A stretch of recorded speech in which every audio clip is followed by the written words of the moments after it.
Bab 280. Menyadari matahariku kian terik, Ricky bergegas bangun dari duduknya. Hampir setengah jam duduk sendirian, sudah cukup membuatnya pikirannya yang semula tegang dan kacau, sedikit membaik. Ia pun masuk ke dalam mobil. Bersiap melanjutkan pekerjaan yang kebetulan berada di area tersebut. Namun, sebelum melajukan mobil, Ricky meraih ponsel terlebih dahulu.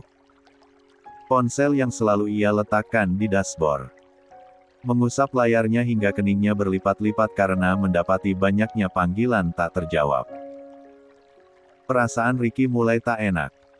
Apalagi panggilan itu datang dari berbagai nomor.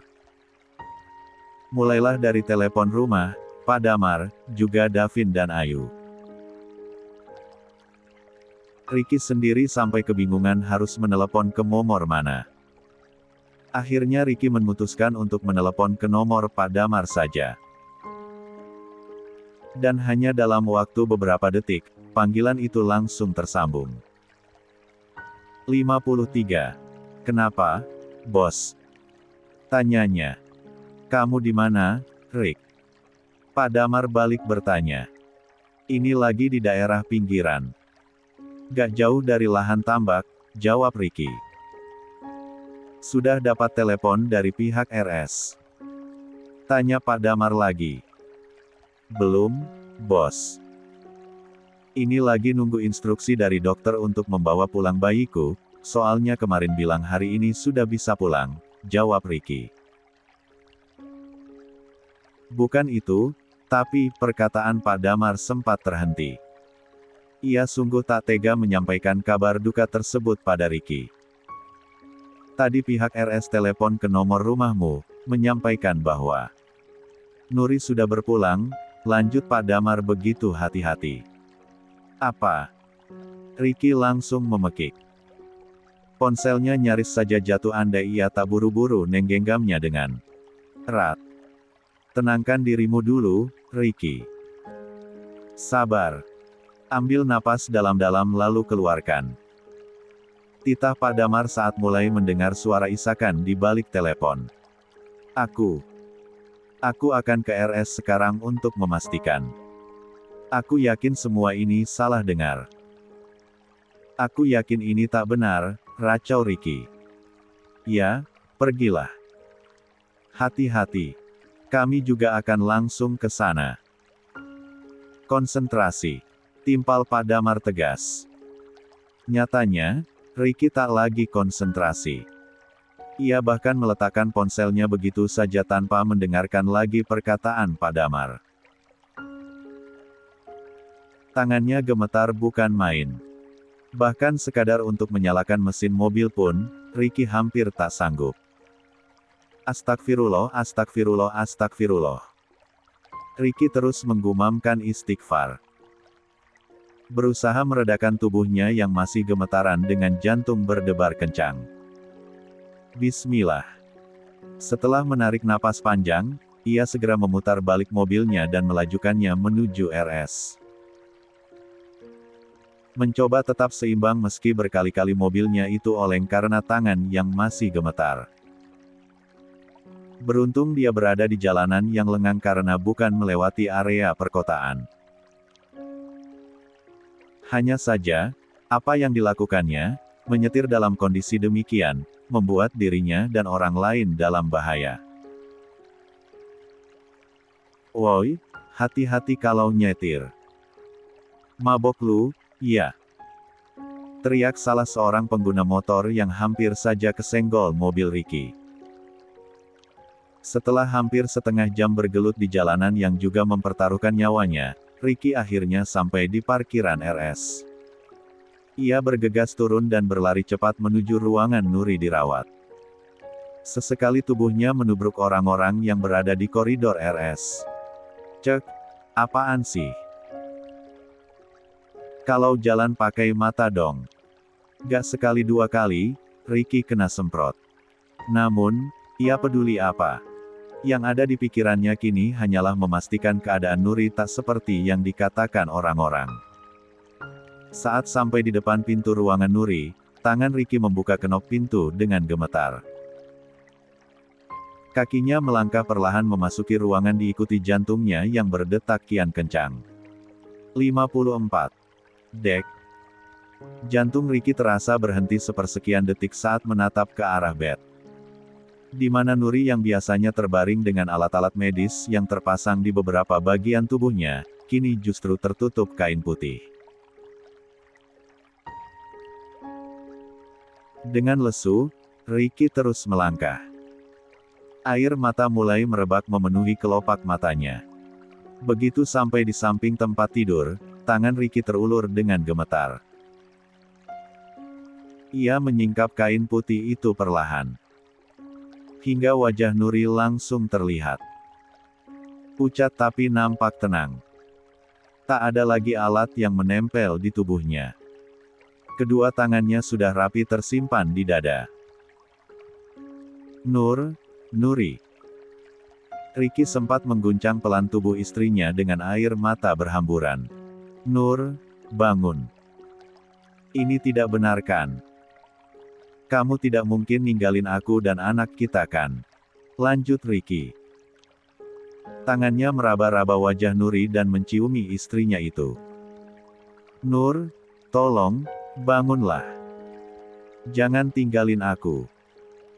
Kalau kamu pergi, bagaimana denganku? Bagaimana dengan Naufal dan bayi kita? Bangunlah, Nur. Aku mohon. Ricky terus meracau. Dia memeluk istrinya itu erat-erat. Berharap sang istri akan membuka mata.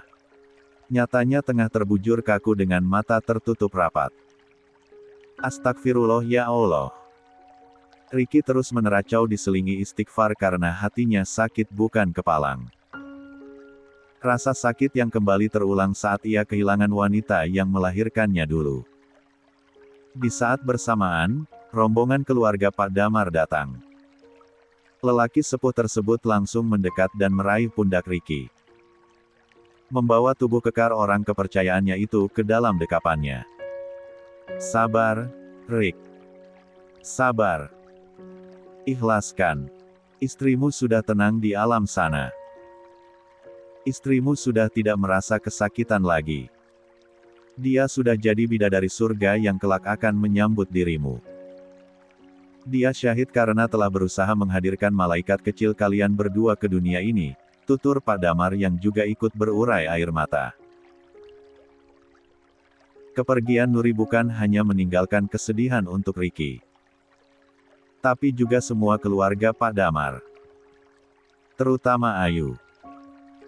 Dia yang mengenal Nuri paling awal. Begitupun Pak Damar yang sempat diurusi Nuri dalam waktu yang cukup lama. Nuri. Dia sudah pergi.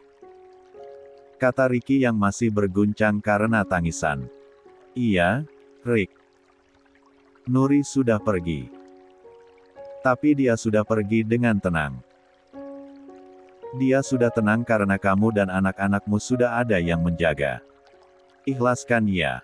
Timpal Pak Damar sembari mengusap-usap punggung Ricky. Pak Damar tahu, tak mudah saat kita kehilangan orang-orang yang kita sayangi.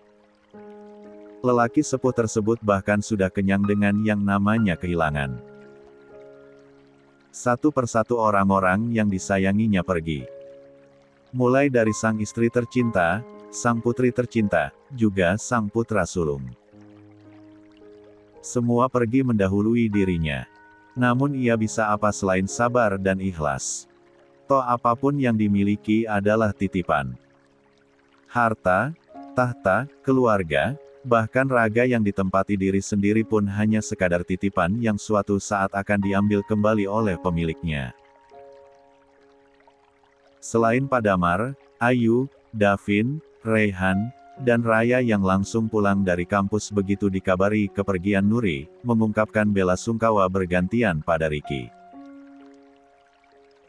Dan yang terakhir ada Riri. Dia pun ikut serta datang untuk menguatkan sang suami. Sabar ya, Mas. Kata Riri sendu. Sebenarnya, Ia ingin sekali memeluk sang suami yang dalam kondisi terpuruk seperti itu. Namun ia tak memiliki keberanian. Hingga hanya bisa mengusap pelan lengan suaminya. 55. Permisi. Kami mengucapkan tutur berduka cita untuk atas meninggalnya istri Anda, kata dokter yang selama ini menangani Nuri. Oh, iya, Pak. Bayinya juga sudah bisa langsung dibawa pulang. Kondisinya sudah jauh lebih baik, tutur perawat yang membersamai dokter.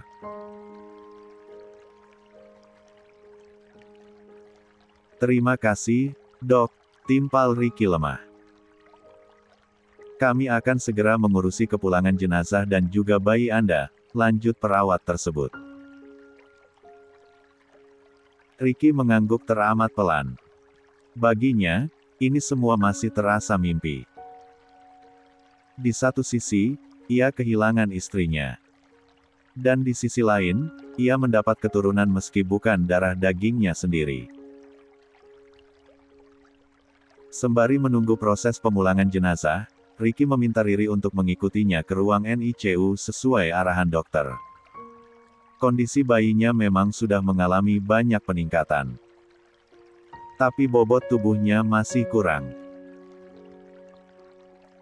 Tolong sering-sering digendong gaya kanguru demi memberikan rasa hangat dan nyaman pada bayinya. Bisa oleh ayahnya bisa juga oleh ibu, perkataan perawat terhenti karena baru menyadari bahwa ibu bayi tersebut sudah tidak ada. Maksud saya, bisa juga dengan pihak keluarganya yang lain, ralat sang perawat. Jangan khawatir, Sus, mulai hari ini saya adalah ibunya, timpal Riri. Matanya terus tertuju pada bayi merah yang akan segera dikeluarkan dari inkubator. Suster tersebut mengangguk. Tak berselang lama, ia menyerahkan bayi yang belum diberi nama itu pada lengan Riri. Silakan. Bayinya sudah bisa dibawa pulang. Tutur suster. Jangan lupa datang saat waktunya kunjungan kontrol lagi, lanjut suster mengingatkan. Riri mengangguk. Dia mewakili Ricky yang masih sering melamun. Ayo, Mas. Kata Riri yang kini mendekap bayi merah dalam pangkuannya. Ricky tersenyum samar lalu mengikuti langkah Riri. Tolong bawa bayinya pulang ke rumah. Aku akan naik ambulans bersama jenazah Nuri, pinta Ricky. Riri mengangguk mengerti. Kedatangannya yang membawa bayi, disambut riuh oleh keluarga Pak Damar yang berebut ingin melihat bayi laki-laki tersebut. Saat kamu lemah, lihatlah dia, Ricky. Dia anakmu. Anak yang Nuri perjuangkan untukmu. Nuri istri yang hebat. Dia ibu yang hebat. Di saat kondisinya tak baik-baik saja, tapi dia bisa mempertahankan bayinya dengan baik, tutur Pak Damar berkata bangga. Ricky langsung menunduk. Jika boleh memilih, dia pasti akan lebih memilih agar Nuri yang selamat. Tapi lagi-lagi dia tersadar, bahwa maut sudah merupakan ketetapan Allah yang tidak bisa ditunda. Jenazah sudah siap. Sudah bisa diberangkatkan sekarang. Kata seorang pun suster pada Ricky. Aku akan naik mobil ambulans. Titip Riri dan anakku. Kata Ricky pada Pak Damar. 56. Jangan khawatir. Balas Pak Damar. Mobil Bang Ricky biar aku yang bawa. Kata Reyhan. Ricky mengangguk setuju. Mereka semua pun bersiap meninggalkan RS menuju rumah Ricky dengan mobil yang berbeda. Jika Riri pulang bersama keluarga Pak Damar sambil menggendong bayinya, Ricky dengan setia mendampingi jenazah istrinya di dalam mobil ambulans. Air matanya masih sesekali jatuh meski tak sederas tadi. Begitu datang ke rumah Ricky, bendera kuning sudah terpasang di sana. Kursi-kursi untuk para pelayat pun sudah berjejer rapi di halaman. Pak Ardi memang sengaja tak ikut ke RS untuk mempersiapkan segalanya. Mulai dari rumah duka juga tempat pemakaman. Bi, kenapa di rumah kita banyak kursi? Tanya Naufal yang tak mengerti apa-apa. Bidarmi tak sanggup menjawab. Dia bingung harus mengatakan apa pada anak sekecil Naufal. Hatinya sedih luar biasa. Anak sekecil itu harus kehilangan sang ibu tercinta. Mobil Pak Damar berhenti di sana. Lalu keluarlah anggota keluarga itu satu persatu. Salah satunya Riri yang masih menggendong bayi. Dengan langkah riang, Naufal berlari. Ia hendak menyongsong kedatangan adik bayi yang sudah diberi tahu sebelumnya. Ye, adik bayi sudah pulang. Naufal bisa bermain dengan adik bayi mulai sekarang. Celoteh Naufal sambil menghampiri Riri. Melihat wajah Naufal, Riri tak sanggup lagi membendung air matanya. Ia kembali menangis. Tak sanggup membayangkan kesedihan Naufal karena kehilangan ibunya. Ini adik bayi Naufal ya, Tante? Tanya Naufal pada bayi dalam gendongan Riri. Iya, ini adik Naufal. Naufal janji harus jagain adik ya, timpal Riri dengan tenggorokan tercekat. Siap, Tante. Naufal janji mau jagain adik juga ibu, balas Naufal dengan mata berbinar dan senyum mengembang. Senyum itu membuat air mata Riri jatuh semakin tak tertahankan. Apalagi suara sirine ambulans yang mulai datang dan berhenti tepat di sana diikuti para pelayat yang mulai berdatangan. Naufal, ayo masuk, nak. Temani adik bayi di kamar, iya. Ajak Riri. Tapi itu kenapa ada mobil ambulans di depan rumah, Tante? Kenapa banyak orang yang berdatangan ke rumah ini? Lagi-lagi Naufal bertanya karena keanehan di sekitar rumahnya. Naufal masuk saja, iya. Ajak Riri. Dadanya sudah semakin sesak melihat wajah polos Naufal. Tidak, Tante. Itu ayah kenapa turun dari mobil ambulans? Naufal menunjuk Riki yang baru saja turun dari ambulans. Disusul jenazah Nuri yang digotong menuju ke dalam rumah. 57. Kaki mungil Naufal mengikuti orang-orang yang menggotong jenazah dengan rasa penasaran yang tinggi. Hingga ia bisa melihat wajah sang ibu saat kain penutupnya sedikit tersingkap. Ayah, itu ibu. Itu ibu. Ibu kenapa, ayah? Ibu kenapa? Tangis Naufal mulai pecah. Hingga seluruh keluarga dan para pelayat ikut tersayat mendengar tangisan anak tersebut. 58. Usia Naufal memang masih sangat kecil untuk mengerti apa yang sedang terjadi. Namun ia sudah paham, apa itu meninggal. Sebagai seorang anak yang memiliki ikatan batin dengan Nuri, Naufal tentu menyadari jika ibunya sedang tak baik-baik saja. Apalagi saat tubuh sang ibu diletakkan di tengah rumah tapi tetap ditutupi kain. Ayah. Ibu kenapa? Ibu kenapa diam saja? Ibu kenapa gak bangun, ayah? Naufal terus menangis. Duduk sembari mengguncang tubuh Nuri yang sudah terbujur kaku. Naufal, sayang. Sabar ya, nak. Naufal anak yang hebat dan kuat. Naufal janji harus sering-sering doain ibu. Berusaha menguatkan diri, Riki menenangkan anak sambungnya tersebut. Memangnya ibu kenapa? Ibu kenapa, ayah? Naufal terus bertanya-tanya. Ibu. Ibu sudah meninggal. Ibu sudah diambil sama Allah, nak. Ibu sudah bahagia. Ibu gak akan muntah-muntah lagi. Ibu gak akan sakit lagi. Ibu akan menunggu Naufal di surga nanti, ungkap Riki dengan air mata yang kembali berhamburan. Ibu meninggal. Ibu gak mungkin meninggalkan ayah. Ibu gak mungkin ninggalin Naufal. Ibu gak mungkin ninggalin adik bayi. Naufal mau ikut sama ibu, Naufal mau ikut ibu saja. Tangis Naufal kian pecah. Tangannya terus mengguncang tubuh Nuri meski Ricky berkali-kali menahannya. Bu, bangun, Bu. Jangan tinggalin Naufal, jangan tinggalin adik bayi. Kenapa ibu gak ajak Naufal, Bu? Kenapa ibu ninggalin Naufal? Naufal mau ikut, Bu. Naufal kian meronta. Terpaksa kali ini digendong oleh Ricky meski tangannya tetap terulur ingin menggapai sang ibu. Ibu. Naufal terus menangis tiada henti. Membuat seluruh anggota keluarga dan para pelayat tak tega. Dibuatnya.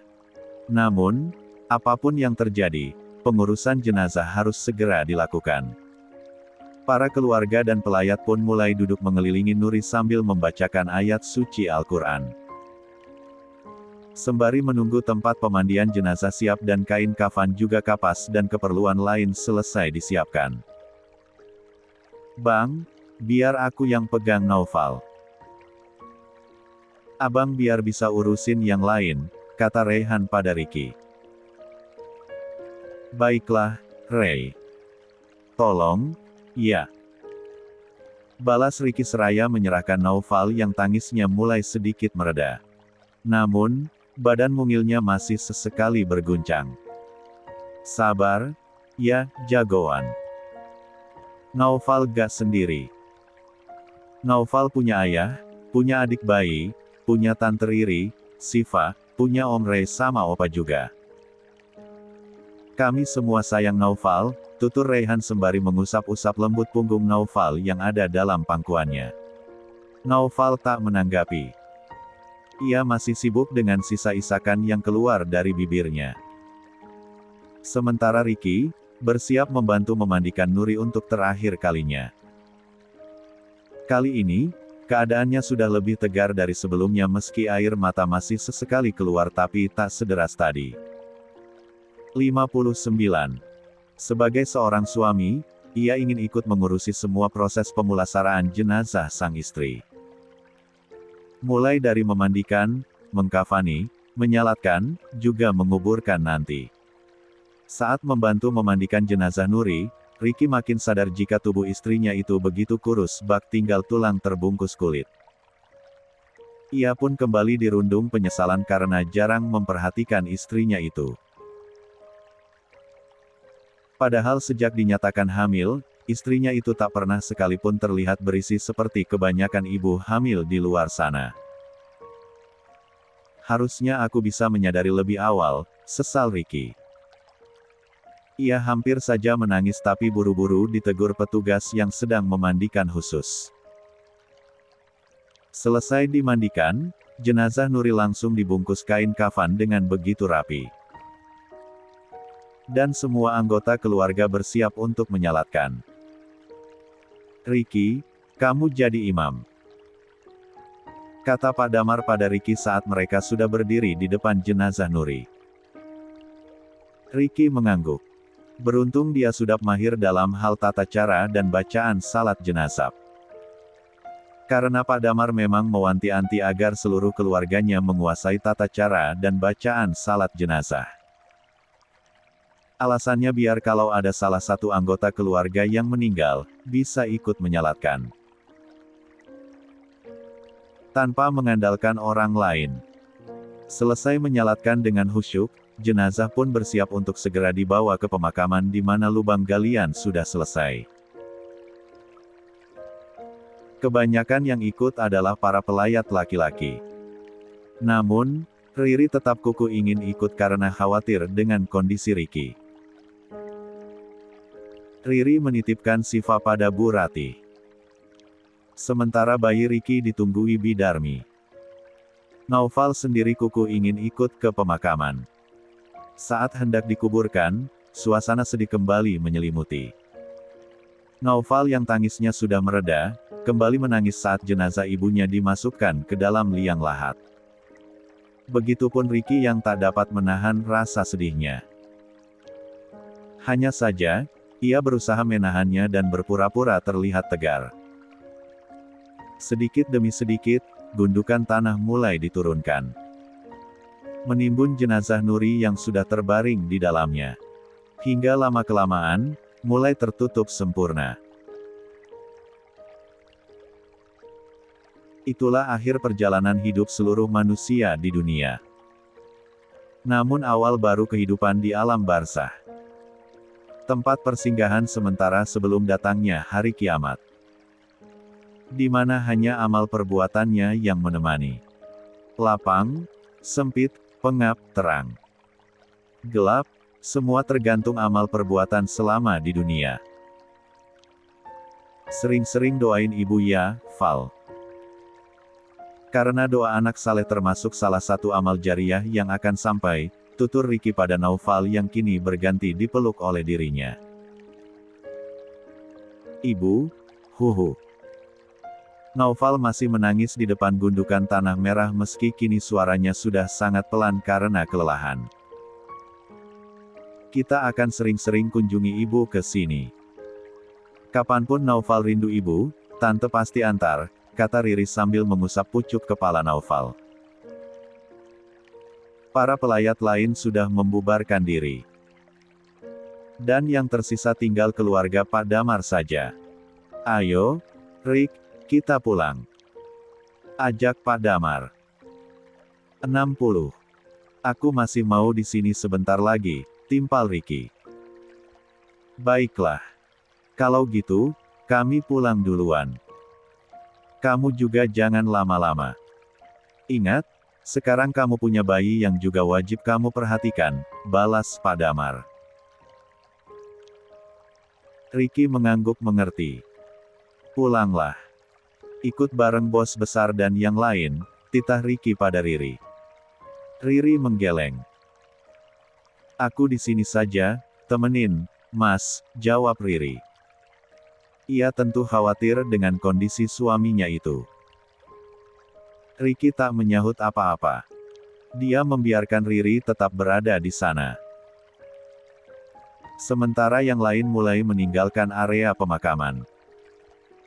Tunggu aku di surga, ya, Nur.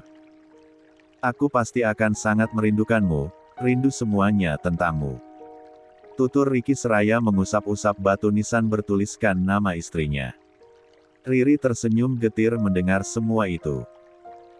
Ia merasa cemburu dengan besarnya cinta Ricky untuk Nuri meski istrinya itu sudah tak ada lagi di dunia ini. Allah, apa Mas Ricky bisa mencintaiku jika cinta pada mendiang istrinya saja begitu besarnya? Gumam Riri dipenuhi keraguan. Langit biru di atas sana perlahan menghitam. Angin kencang pun mulai berhembus seolah memberi kabar kalau hujan akan segera turun. Riri menengadah. Merasakan rintik kecil yang mulai jatuh. Mas, ayo kita pulang. Hujan, ajak Riri. Hujan hanya akan membuat ragaku basah kuyup dan kedinginan, tapi kepergian Nuri, membuat jiwaku kehilangan arah dan semangat, timpal Ricky. Astagfirullah, Mas. Mbak Nuri sudah pergi, dia sudah tenang.